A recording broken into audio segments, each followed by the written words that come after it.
Also, fashion label Prada held its own on its Hong Kong debut on Friday. Remember, it raised $2.1 billion in that share sale. And it's going to be followed pretty soon by another Italian luxury brand. Shoemaker Ferragamo is hoping to raise $500 million with a share sale. That's coming up in Milan this week.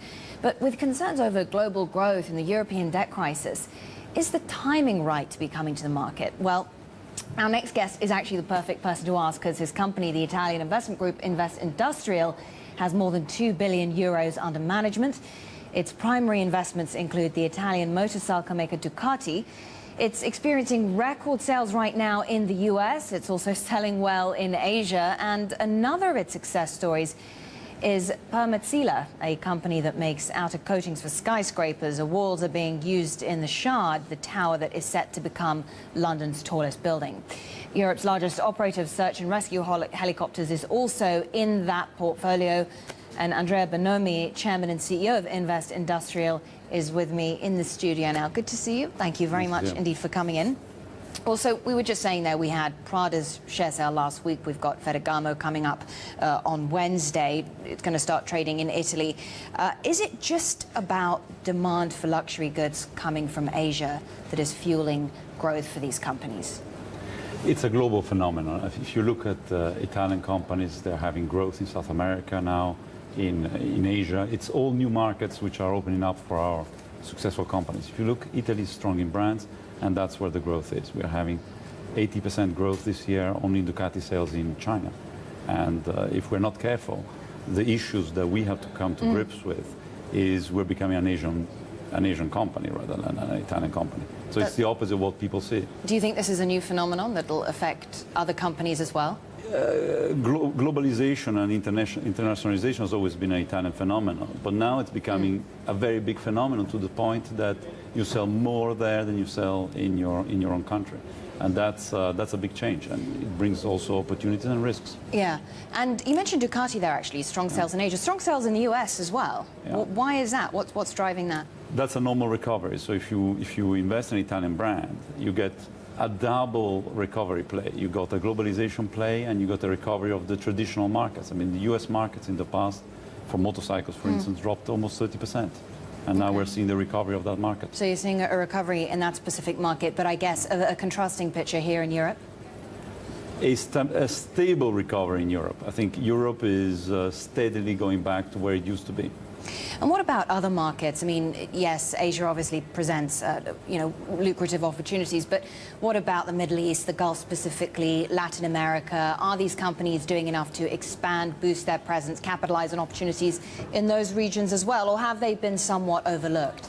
They've been overlooked up to recently. Now they're becoming important markets. Brazil is becoming a very important market, but also if you look at places like Peru, Chile, which were not even in the map. I mean, successful Italian brands still sell in a sort of Marshall Plan strategy.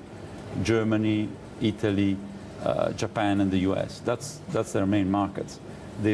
India, China, and South America were overlooked, and they're becoming major markets for us.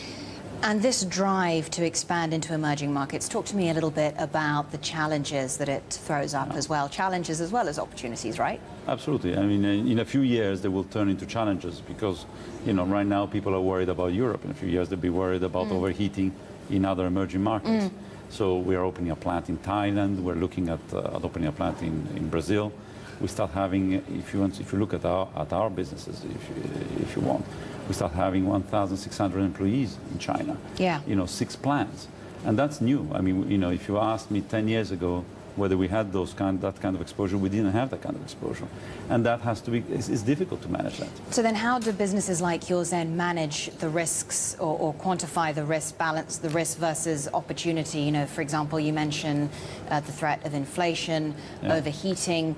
And then you have perhaps the more logistical, practical difficulties of functioning in these markets, which are still developing in terms of rules and practices and governance. Absolutely. It's a much more complicated business than it used to be. You have to if you want, you have assets in countries where the legislation, I mean, people are worried about Italy, etc. But if you look at it from our point of view, once you have so much assets which are starting to be in China, we're worried about understanding the local Chinese environment.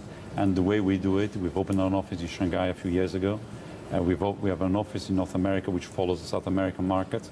You have to be very, very close. That's the only way of doing it. You have to become local. Is there perhaps a risk of being a little bit too optimistic right now? We're just talking about the share sales of two luxury brands and, of course, Ferragamo coming up this Wednesday. But you had another luxury brand called Moncler, which makes ski jackets. Now, they pulled their plans for an IPO citing market conditions. And I mean, there's so much going on in Europe this week with Greece and you know, many people arguing the debt crisis is deepening. So is that something to consider?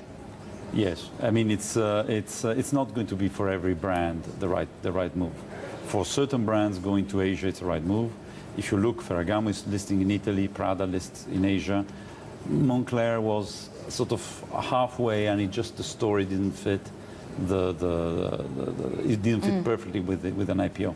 So how does the debt crisis then impact the outlook for these luxury brands, for these companies? Because I know there is a drive to look towards Asia, but you know they are still European companies based here, having to deal with the conditions and the sort of macroeconomic environment in this region as well, right? Absolutely. The debt market affects the general sentiment. So for an IPO, you need both a good, obviously, company, a product, and a growth story, but you also need a perception of a stable and interesting environment. And the debt market now is putting a cloud over Europe, over Southern Europe, etc., which could affect an IPO. Not for the reasons of the underlying companies. There is a misunderstanding, if you want, about, well, if you take Ferragamo, you know, putting together a pair of loafers in Italy is easy. It's less of an Italian company than you think. When you look at Prada, when you look at Ferragamo, when you look at Ducati, etc., those are based in Italy. They take the good from Italy, but they're global. They're global companies. Our issues are global. They're not really Italy-specific. That's the difference. Wonderful to talk to you. Thank you so much for taking the time to come in. Andrea Bonomi, Chairman and CEO of Investindustrial, which has some $3 billion in assets under management.